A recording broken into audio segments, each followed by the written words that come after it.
Now we are seeing some of the previous gate questions from the subject machine design. Weld limits in fabricated steel beams are designed for option A bending stresses at flange, shear stresses in transverse plane, combination of bending and shear. None of these because in fabricated beams welds do not get stressed. So weld limits means the assembly of parts, rods or some parts which are welded.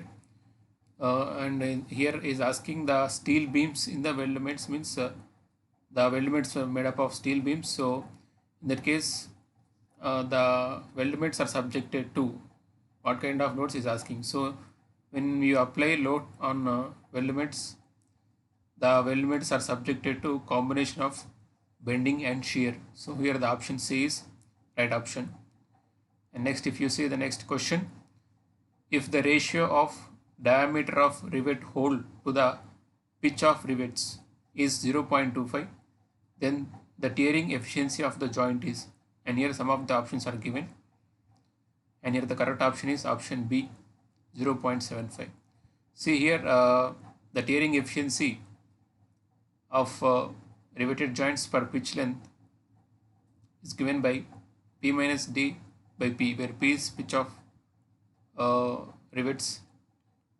So if you see, you can write like this means, suppose if you take a riveted joint for pitch length, suppose the diagram showing, suppose if you assume this maybe like front view, this is a pitch between two adjacent rivets, and D is the diameter of rivet hole, and if you see side view, T is the thickness of the plate. So from this you can write strength of the plate per pitch length with rivet holes is P minus D per pitch length. If you see, P minus D will give this the material available for the pitch length, and into T will give the area available for pitch length to resist the load, and the sigma T is the stress. So if you do this, this is the strength of the plate per pitch length with considering the holes, and strength of the solid plate for pitch length is P into T into sigma T. So when you write this by this, so these two are cancels, and the remaining thing is P minus D by P. So the same thing here. So tearing efficiency of the riveted joint per pitch length is P minus D by P, and if you write here 1 minus D by P, and D by P is given ratio of diameter of rivet hole to the pitch 0.25, diameter hole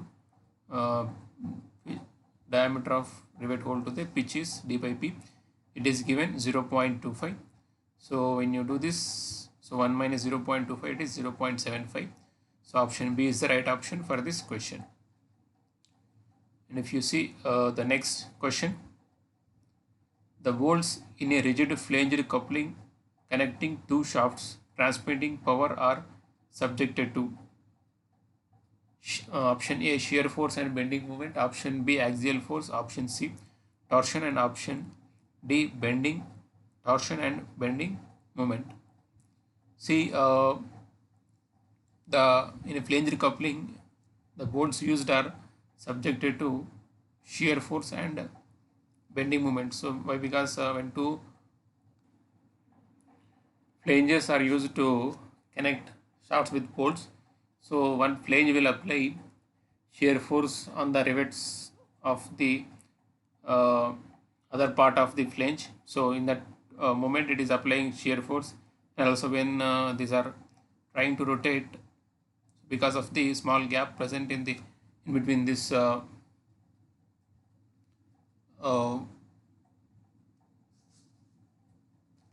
flanges, so that will create bending moment. So option A is the right option for this question. And if you see the next question, a 60 mm long and 6 mm thick fillet weld carries a steady load of 15 kilonewtons along the weld.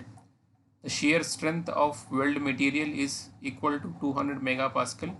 The factor of safety is, and some of the options are given, and here the correct option is option B. See here, suppose this is a diagram showing this given question.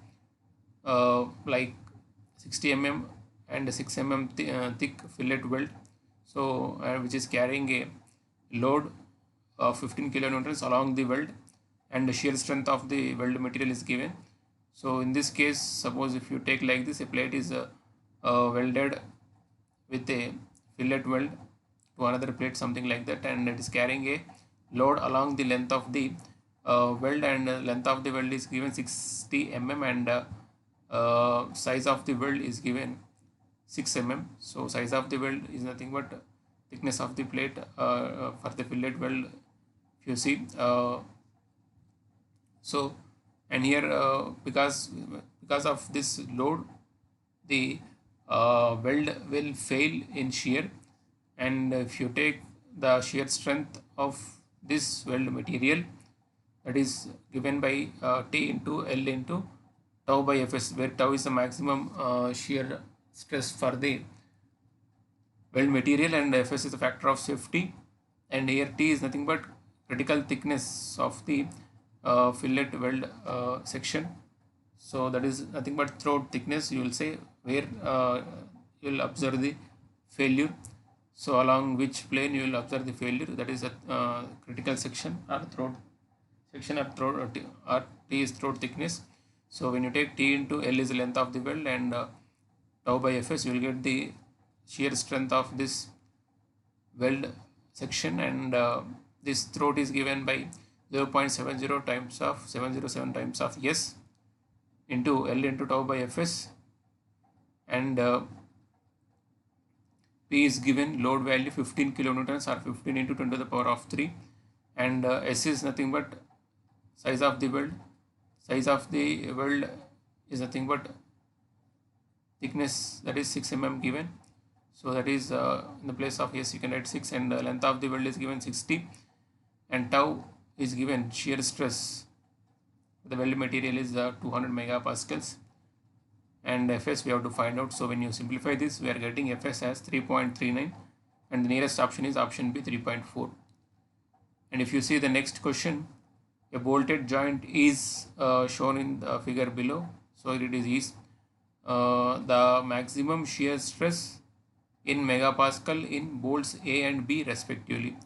So here is a bolted joint is given, subjected to loading like this, and thickness of the plate is given 6 mm, and 3 holes of M10 by 1.75 mm bolts, means here this represents the diameter of the bolts, and this is a pitch, and this is a diagram, and this load is F is 10 kilonewtons, and this is the eccentricity distance, you can say 150, and here is asking to find out the maximum shear stresses in bolts A and B respectively. So this is nothing but eccentric loading. So because of this loading, first of all, the bolts are subjected to primary shear forces, and also because of the movement created by this force, because if you see, this force is acting at some distance from this center of gravity of these rivet systems, and if you observe this diagram, you can say the center of gravity will lie at the center of the rivet, bolt B, from this diagram you can say. So because of the moment also, there will be secondary shear forces developed in the C and A, and in the B you don't get any secondary, because it is exactly on the center of gravity. So anyway, we have to find out the maximum shear stress in bolt A and bolt B. So if you see for the first case, that is primary shear load on bolts A, B, C. So total load is shared among these all the bolts. So number of bolts is 3 here. So total load is 10 kilonewtons. So 10 by 3, you will get 3.3 kilonewtons as a primary or direct shear load for bolt A, B, and C. And here we have to find out secondary load. Why? Because to find out the maximum shear stress, we require total force on the bolt A and bolt B. Total force will be force because of the direct action, direct shear load, and the secondary shear load. So for that purpose, we have to find out the primary and secondary shear loads. So to find out secondary shear load, we know the total moment created by the external load is nothing but sum of the moments created by the these bolts. So you can say here F into E is nothing but this 150, and sum of the moments created by the bolt is nothing but F1 L1. So if you assume F1, F2, F3, that is F1 is the secondary shear force in bolt A, F2 secondary shear force in bolt B, and the same way F3 secondary shear force on the bolt C. So you can write and L1 is the length between the center of the rivet A to the center of gravity. So that is here, and that L1 becomes 40 and L2 will become 0. L3 will become 40 once again, center of rivet 3 to the center of gravity.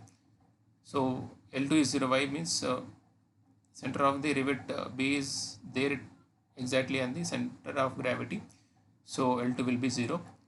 So we know sum of the external moment is nothing but moments created by the individual bolts. So you can write F into E is nothing but F1 L1 plus F2 L2 plus F3 L3.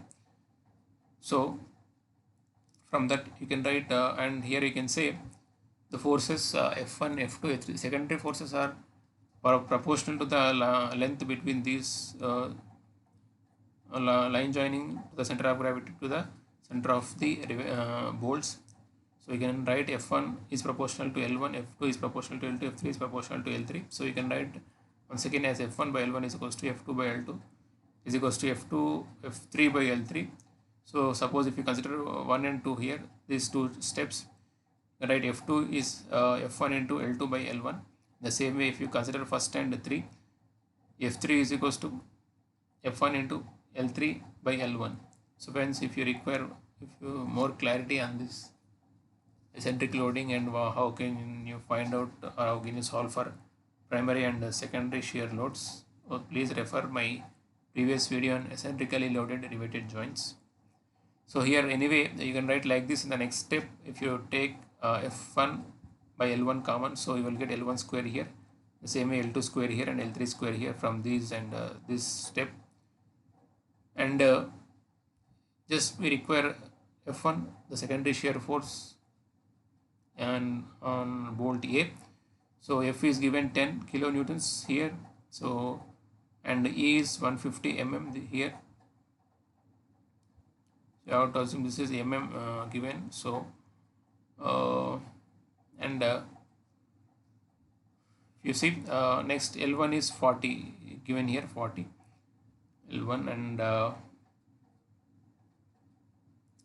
L2 is also L2 is 0 and L3 is 40. So in the place of L1 40 square and L3 40 square, L2 0. So when you just rearrange here, so 10 into 150 into this 40 comes this side and these two in the denominator. So when you simplify that, we are getting secondary shear load on bolt A is 18.75. That is also is equals to F3. Why? Because F3 is F1 into L3 by L1. L3 is same as L1. So this is 1. So we'll get F3 is equals to F1. So F1 is 18.75 means F3 also 18.75. Anyway, we require so resultant load on A to find out resultant maximum stress on A.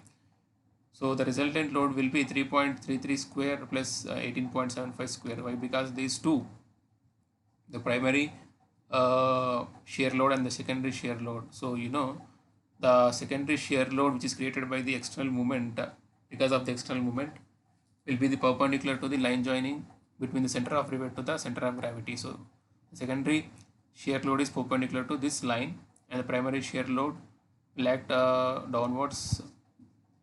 So anyway these primary and secondary shear loads in this case are perpendicular to each other. So you can take that as a, and if you require resultant you can just simply write under root of primary force square plus secondary force square. So primary force on each rivet is 3.33 kilonewtons square plus secondary is 18.75 square. So when you simplify that, we are getting total shear load on bolt A as 19.05 kilonewtons, and we require maximum shear stress on bolt A. So total force by area, area is 5 by 4 d square bolt, and d value is 10. How means here it is given M10 bolts. So here 10 represents the diameter of the bolt here. So when you write and that, and when you simplify, we are getting the maximum shear stress in the bolt A as 242.42 megapascals, and maximum shear stress in bolt B is bolt B. On bolt B only primary or direct shear load is there, and secondary shear load is 0. Why? Because L2 is 0. When L2 is 0, this total term is 0.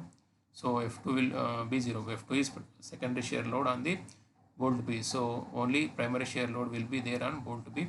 So according to that, if you write maximum shear stress on bolt B is nothing but primary shear load by area. Primary shear load is 3.33 kilonewtons, and newtons means 3.33 into 10 to the power of 3 by area pi by 4. Once again, d square is 10 square. Same, all bolts are same size. So you are getting maximum shear stress for bolt P as 42.4. So for A is 242.42. So 242.42 for A, and for B 42.4. So but the nearest option is option A. So here some of the values are rounded off. Here you will get 3333 like that, and the simplifications. So you will get the near values in some cases. So you have to choose according to that. So he is asking bolt A and bolt B respectively. For bolt A we got like 242.42 and 242.42 or 242.6 is there. So nearest value, so you have to choose this one, and for bolt B you got 42.4 and 42.5 is nearest. So you have to choose option A is the right option for this question. And if you see the next question, a steel bar of 10 mm by 50 mm is cantilevered with two M12 bolts P and Q to support a static load of 4 kilonewtons as shown in the figure. So this is a figure shown. So it is a cantilevered with this two bolts P and Q, and a load of 4 kilonewtons is acting at some distance of 1.8 meters from this edge of the plate, and distance between these two bolts is given 0.4. So is asking, so here two questions are there from based upon the same data. First question is the primary and secondary shear loads on rivet P. So rivet, not rivet, here it is a bolt because bolt is given here. So primary and secondary shear loads on bolt P. So for this answer is 2 kilonewtons primary, and because as I told in the previous question, the total load is shared by number of rivets or bolts. So number of bolts is 2 here, so total load is 4 by 2. So for each bolt you will get 2 kilonewtons is the primary shear load, and to calculate secondary shear load, the same concept as we followed in the last case or last question. So to get the secondary shear load on rivet or bolt P, so we'll get F into E by L1 square plus L2 square into L1. That will give the, suppose you will take this 1 and 2, P as 1, Q as 2. So this will give the secondary shear load on bolt 1, that is bolt P. We have simplified this in the previous question. You can refer that or you can refer to the my video on eccentrically loaded riveted joints. You will get there. So this will give, once again I am telling, secondary shear load on bolt 1 or rivet 1 in any because we have taken L1 here like. So anyway,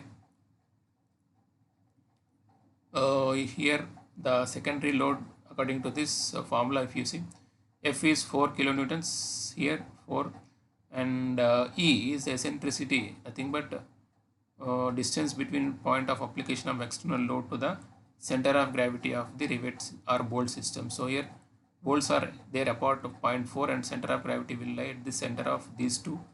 So when you take from this center of gravity to this edge of the plate, you will get 0.2.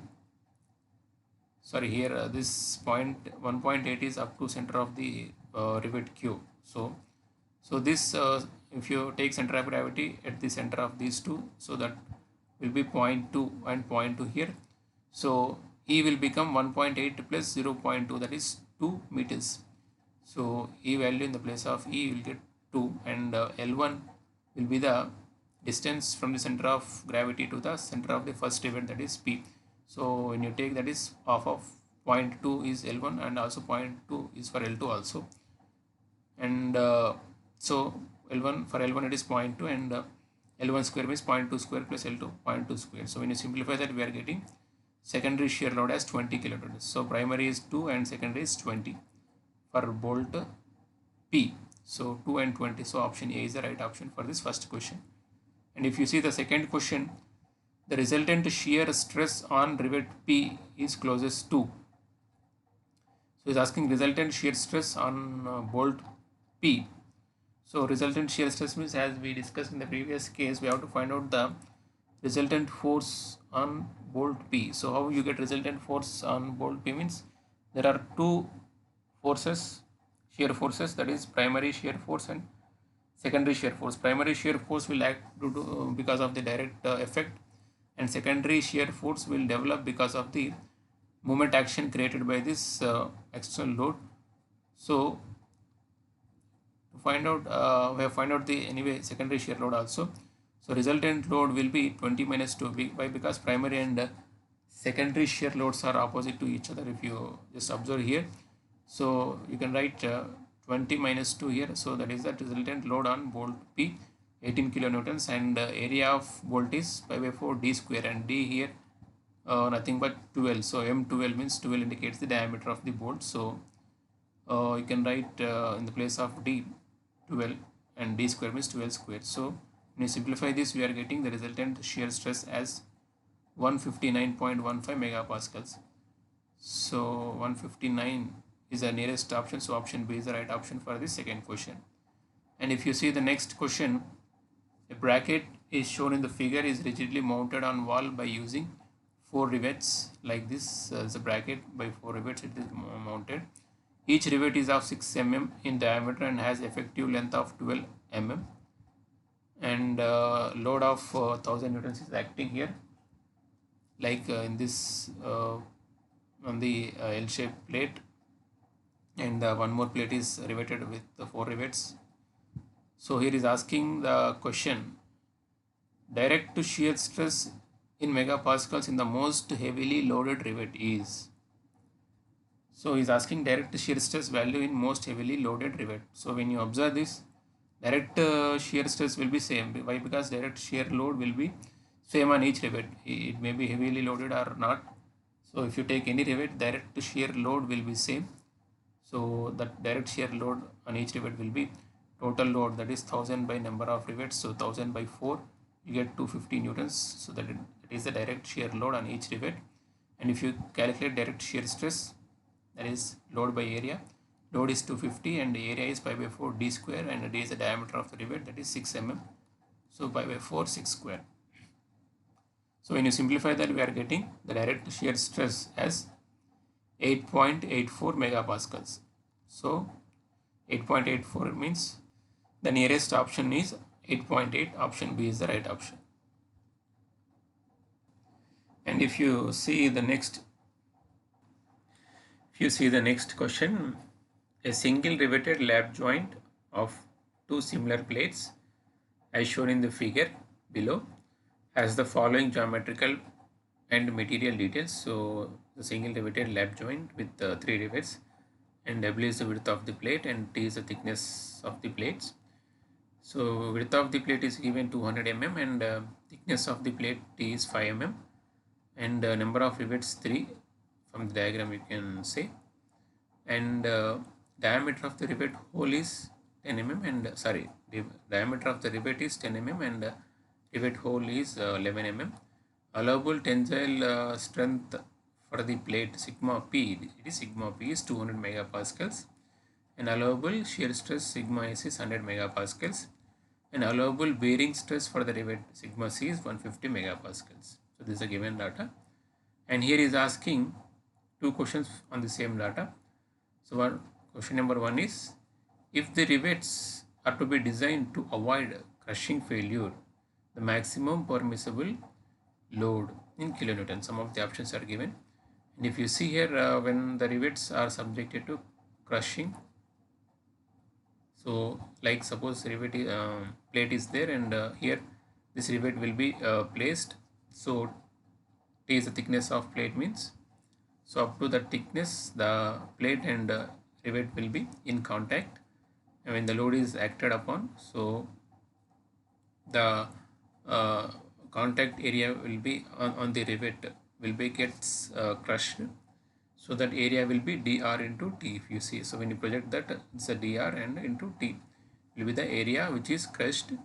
So area into sigma c will give the load for each rivet, and when you multiply with n number of rivets, so this is the total crushing strength or minimum strength which can be withstand by n number of rivets. So when you take dr is diameter of the rivet given 10 mm, thickness is 5 mm given, and number of rivets 3 given, and sigma c bearing stress means crushing stress only, that is 150 megapascals.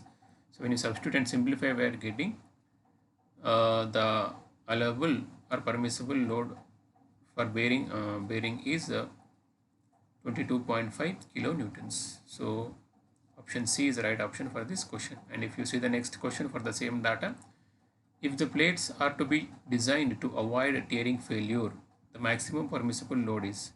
So when the plates are subjected to tearing, so if you see the one part of the plate, so 3 rivets are there.